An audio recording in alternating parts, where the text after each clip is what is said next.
डब्बा वाला। बिष्णुपुर नामक एक गांव में अमित नामक एक डब्बा वाला अपने परिवार के साथ रहता था। अमित एक बहुत ही साधारण परिवार का आदमी था। उसकी पत्नी हिमा सिलाई करके थोड़े बहुत पैसे जमा करती थी और उनके बेटा अमर पढ़ाई करता था। अमित घर का सारा खर्चा डब्बे वितरण करके जो पैसे मिलते थे उससे चला लेता था। अमित हर दिन सुबह 8 बजे उठ के अपने साइकिल पे शुरू होके घर घर को जाके नाश्ते के डिब्बे इकट्ठा करता था और उन डिब्बे में से कुछ पाठशाला में, कुछ कारखानों में समय पर पहुंचाता था। ऐसे ही हर दिन बहुत डब्बे वितरण करके डब्बे के 10 रुपए लेता था।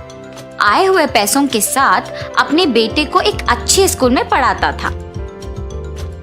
अमित जिस स्कूल में डब्बे पहुंचाता था उसी स्कूल में उसका बेटा अमर पढ़ता था।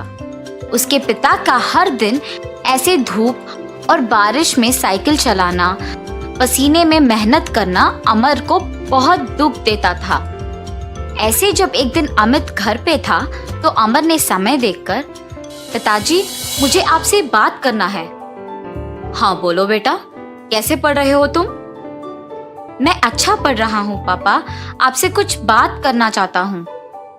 बोलो बेटा। पापा आप मेरे लिए और मेरे स्कूल के फीस के लिए बहुत मेहनत कर रहे हैं। आप ऐसे धूप और बारिश में बहुत दूर के किलोमीटर साइकिल चलाते हुए डब्बे पहुंचाना मुझे अच्छा नहीं लग रहा। मेहनत के बिना पैसे कहाँ से मिलेंगे बेटा? भविष्य में तुझे एक बड़ा ऑफिसर बनाऊंगा। मेरी तरह ऐसे छोटे काम नहीं करना है तुम्हें, और पसंद करे तो सब कुछ अच्छा लगता है बेटा। पिताजी की बातें सुनकर अमर सोचता है कि वो सारी बातें सच हैं, पर फिर भी उसे तसल्ली नहीं होती है और अपने पिता को ऐसे मेहनत करना देख नहीं पा रहा था। उसने सोचा कि इन सब का हल सिर्फ उसका अच्छा पढ़ना ही होगा। इसीलिए वो दिन रात मेहनत से पढ़ाई करता है। ऐसे पढ़ाई करते वक्त अमर को अपने पिता का काम आसान करने के लिए एक उपाय सूझता है। तुरंत वो उसके विचार सारे एक पेपर पे लिखता है। अगले दिन अमर अपने पिता के घर होते समय देख अपने विचार सारे उनसे कहता है, पापा आपके ही काम में मेहनत के बिना आपके साथ ज्यादा लोग काम करते हुए अब की आपकी आमदनी से भी ज्यादा पैसे कमाने के लिए मेरे पास एक उपाय है और इसमें आपको निवेश रखने की भी कोई जरूरत नहीं है। क्या बात कर रहे हो तुम? व्यापार चलाने की क्षमता हम में नहीं है। जाओ जाके पढ़ो बेटा। ये क्या बात हुई जी? पहले सुनो तो सही कि वो क्या कहना चाहता है। अगर वो ये कह रहा है कि निवेश के बिना ज्यादा पैसे कमाने का उपाय है और वो भी इतने छोटे उम्र में, आपको तो खुश होना चाहिए ना। मेरी बात तो सुनिए पिताजी, सच्ची में ये मुमकिन है। ठीक है बोलो, मैं भी अब तो जानू ये कैसे मुमकिन है। और ऐसे अमर अपने पिता को उसके विचार बताना शुरू करता है। पापा हमारे गांव में कुल मिला के 350 परिवार है। आपके गिनती के अनुसार डब्बा देने वालों के परिवार में कारखानों में काम करने वाले, सरकारी कार्यालय में काम करने वाले, स्कूल और कॉलेज जाने वाले होंगे। इसीलिए उन सारी जगहों में मैं अपने दोस्तों के साथ नौकरी का मौका है। इच्छुक लोग आवेदन कर सकते हैं। निम्नलिखित पता पे आके अपना नाम और बाकी विवरण दे के नौकरी तुरंत शुरू कर सकते हैं। ऐसे पेपर में लिख के दीवारों पे चिपकाएंगे। उसके बाद जितने भी लोग आते हैं उन सबको यही काम समान रूप से विभाजित करेंगे। महीने के अंत में आए हुए पैसों में आधा हम उनको दे देंगे और आधा हम रख लेंगे। ठीक है, तुम्हारे गिनती तो मुझे समझ नहीं आ रहे, पर इसे हम ईमानदारी से कोशिश करेंगे। पढ़ाई का ज्ञान तुम्हारा है बेटा और जिम्मेदारी का डर है मेरा। मैं ये नहीं कह रहा हूँ कि तुम्हारा सोच गलत है। तुम जाके तुम्हारे दोस्तों के साथ दीवारों पे नौकरी का अवसर के पेपर चिपकाओ। उसके बाद हम देखते हैं कि क्या करना है।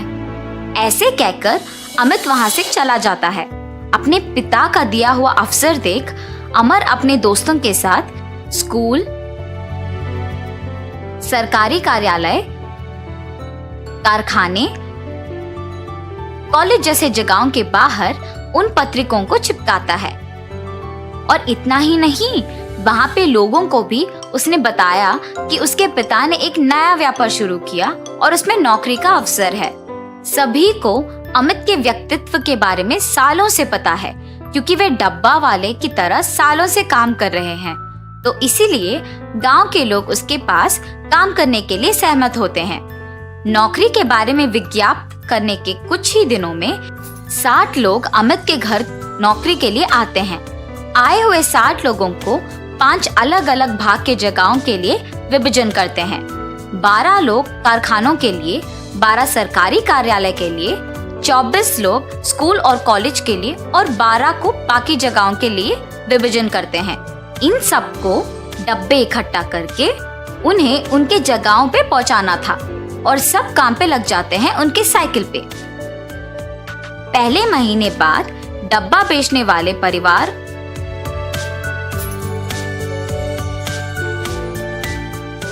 उनको उनके महीने का पैसा 600 दे देते हैं। ऐसे 175 परिवार 600 रुपए महीने को भरने के बाद अमर के पिता के पास 1,05,000 रुपए आते हैं। 1,05,000 रुपए? उसमें से आधा तो हमारे साथ काम के कर्मचारियों को देने में ही जाएगा। फिर भी 52,500 रुपए तो बच जाते हैं। मेरा बेटा तो हीरो है। अमित ऐसे बहुत ही कम समय में एक अमीर व्यापारी बन जाता है। अमित के जीत का गांव के सारे लोग अभिनंदन करके उसका सत्कार करते हैं। पर उस समय पर अमित कहता है कि सत्कार उसे नहीं बल्कि उसके बेटे का करना चाहिए। इस जीत के पीछे मैं नहीं बल्कि मेरा बेटा है। 16 साल के मेरे बेटे से मेरी मेहनत और पसीना देखा नहीं जा रहा था और उसने तब इस व्यापार के बारे में सोचा। मेरे पास आके उसने इस उपाय के बारे में कहा। पढ़ा लिखा ना होने के कारण मुझे तो ये सब समझ में नहीं आया, पर उसने हार नहीं मानी और मुझे इस व्यापार के बारे में सब कुछ समझाया, नौकरी के अवसर के बारे में सबको बताया और मुझे यहाँ तक ले आया। मेरा बेटा ही असली हीरो है। ऐसे कहकर अमर का सत्कार करता है अमित।